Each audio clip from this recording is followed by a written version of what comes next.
The EU Foreign Policy Chief, Josep Borrell, has called for a 3-day humanitarian ceasefire in Gaza to vaccinate children against the polio virus. Ukrainian President Zelensky intends on presenting a victory plan to the United States in September. There is a growing concern for the circulation of the West Nile virus after 2 new deaths were reported in Seville in Spain.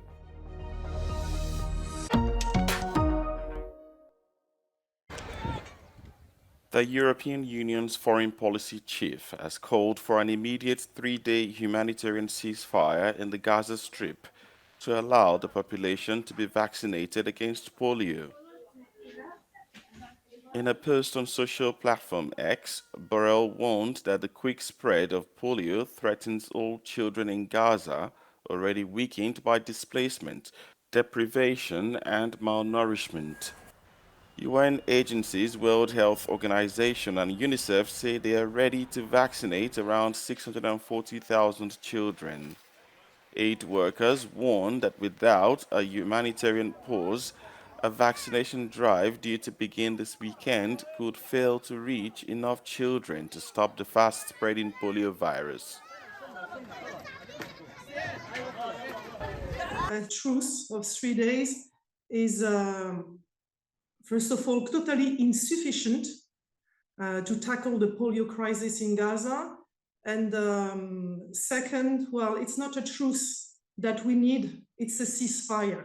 The population is in constant displacement, so it's extremely difficult to provide humanitarian aid in Gaza at the moment, with a population which is constantly on the road or was not able to stay in one place for more than a few days. Polio has re-emerged more than 2 decades after it was eradicated in Gaza, as the war-torn enclave remained under Israeli military operations for the last 10 months.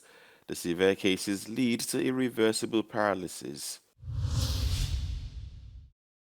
Ukrainian President Volodymyr Zelensky says the Kursk incursion is part of a victory plan that he intends on presenting to the President of the United States in September, as Ukraine is about to enter its 4th week into its incursion into Russia's Kursk region.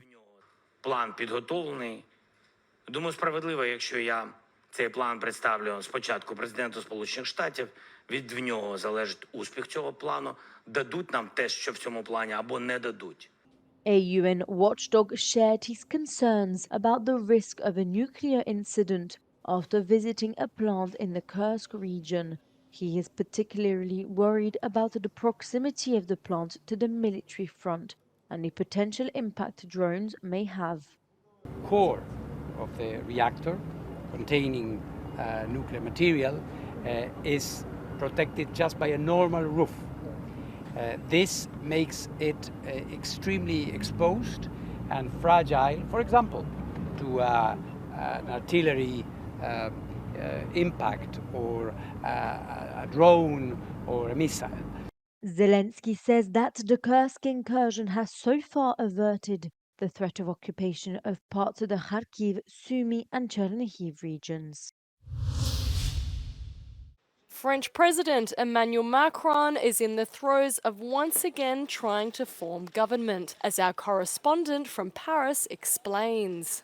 France's political headache is far from being resolved.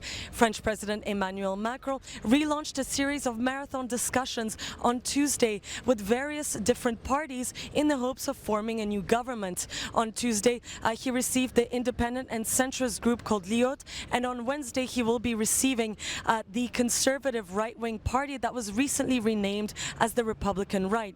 However, the New Popular Front, the left-wing coalition that won the most seats in the snap parliamentary election, but came short of an absolute majority, has refused to participate in these talks after Macron rejected the possibility of any left-wing government, claiming that it could endanger institutional stability as it would not survive a confidence vote in Parliament. But with the upcoming Paralympics opening ceremony on Wednesday night and Macron's visit to Serbia at the end of the week, while naming a prime minister is becoming more and more urgent, and that's because the resigning government under the Prime Minister Gabriel Attal has now been handling current affairs for more than 40 days. And it's an unprecedented situation in France since the post-war period. And the clock is also really ticking because the government needs to present the crucial nation's budget plan by October 1st. And right now, it's looking like France is heading towards a hung parliament with none of the three main central political blocs looking like they want to form any sort of coalition. Sofia Katsenkova reporting from Paris for Euronews.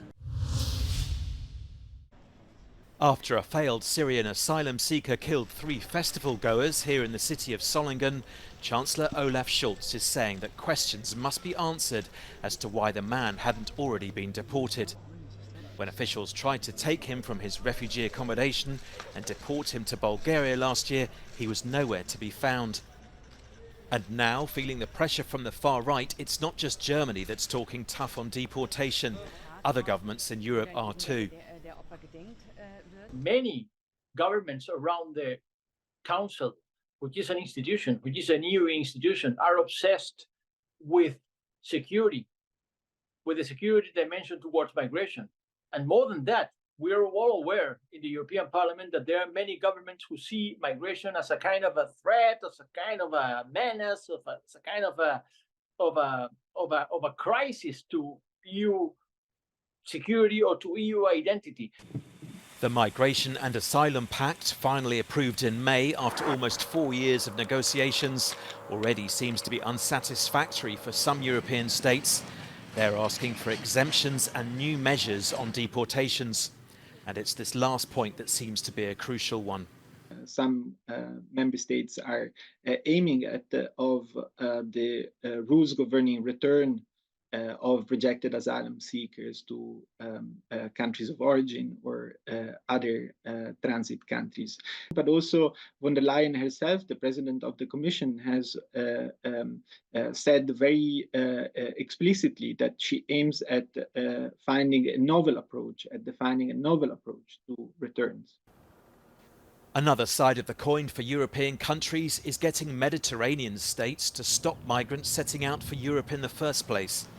And recently, the European Commission has entered into agreements with Tunisia, Morocco and Egypt to achieve this. I think it's very likely that we will see a strong push towards externalization, so the outsourcing of responsibilities to third countries in the next cycle. That being said, first of all, it takes two to tango. There must be cooperation with third countries on these issues, and very few third countries are willing to cooperate because domestically these are seen by most third countries as divisive and unpopular. Meanwhile, 8 states have suspended the free movement rule that's at the heart of the border-free Schengen area for much longer than they're legally allowed to.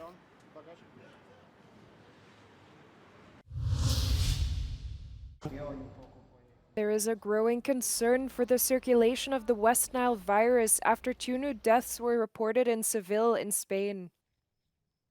This raises the number of the fatalities as a result of the virus this summer to 5. Te da miedo por la noche, cuando vamos por la tarde noche cuando más mosquitos hay. Me echo todo mi protección. This pharmacy poster reads, "Don't make it easy for mosquitoes," and lists places prone to breeding grounds for the insects, such as stagnant water.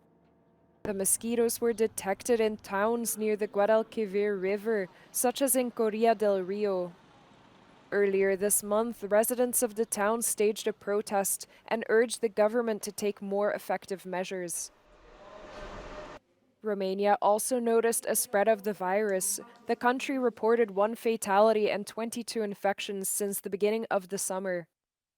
80% of infected people will show no symptoms, and the risk of developing a more severe form of the disease is rare. That is according to the World Health Organization. The organization also says people over the age of 50 and immunocompromised persons are at a higher risk.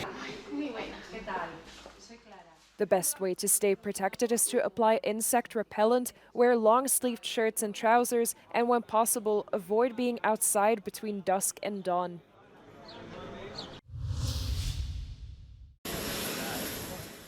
Spain signed a cooperation with Mauritania in an effort to tackle irregular migration to the Canary Islands. Spain's Prime Minister Pedro Sanchez recognizes the country's need for migrants and does not intend to halt migration altogether, but instead wants to regulate the process. La migración no es un problema, es una necesidad que implica ciertos problemas. Y por ello debemos impulsar fórmulas que nos permitan gestionar de una manera humana, segura, ordenada. The Canary Islands, close to the African coast, are used as a stepping stone for migrants and refugees to reach continental Europe. Since January, more than 22,000 migrants arrived on the shores of the Spanish archipelago. That is according to Spain's Interior Ministry. Speaking with Mauritanian President Mohamed Ould Ghazouani, Sanchez said he wants to introduce its circular migration program between the two nations. Sanchez's visit to Mauritania is part of a 3-day tour of West Africa, with his next stop being Gambia and Senegal. These 3 countries are where the majority of migrant boats depart from to make the dangerous Atlantic journey to the Canary Islands. Rock legends Oasis have announced they will be reuniting for the first time since 2009 and will play reunion shows next year in a world tour. Both Noel and Liam Gallagher shared the news of the Oasis Live 25 tour on their social media sites. Though they've called it a world tour, the shows confirmed so far include dates only in the UK and Ireland in July and August 2025. Tickets go on sale this Saturday.